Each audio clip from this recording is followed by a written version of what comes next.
මුළු මාතෘ භූමියට ආදරය කරන දේශපාලන පක්ෂ නායකෙක් වශයෙන් ඒ වගේම භික්ෂුන් වහන්සේ කෙනෙක් වශයෙන් මම මේ අවස්ථාවේදී සිහිපත් කරනවා ජනසිත පෙරමුණ පක්ෂය සංවිධානය කරන ලද මහා ජනරැලිය දෙසැම්බර් මාස 5 වෙනි දින නුගේගොඩදී පැවැත්වීමට අපි යොදාගෙන තිබුණා.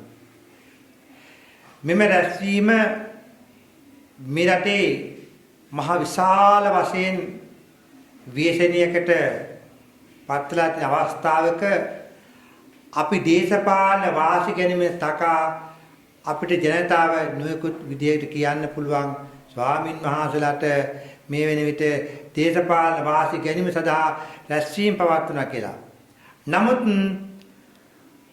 අපි විශේෂ වශයෙන් භික්ෂුන් වහන්සේ කෙනෙක් වශයෙන් අපි ගුත්‍යාධිකාරී මණ්ඩලයේ සාකච්ඡා කරලා මේ තීන්දුව ලබා ගත්තා. එම රැස්වීම මේ ව්‍යසනයත් එක්ක අපි අවලංගු කරන ලදී.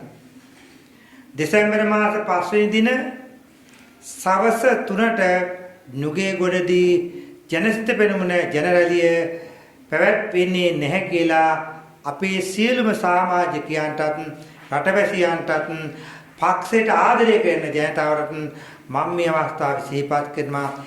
ඒ විශේෂ වශයෙන් එම රැස්වීම සඳහා වියදම් කරන සියලු මුදල් ඒකරාශී කරගෙන ජනතාවට අවශ්‍ය කරන වේලිසලාක බෙදා දීමට මේ අවස්ථාවේදී කටයුතු යොදනවා කියන එක මම සිහිපත් කරන්න කැමැතියි.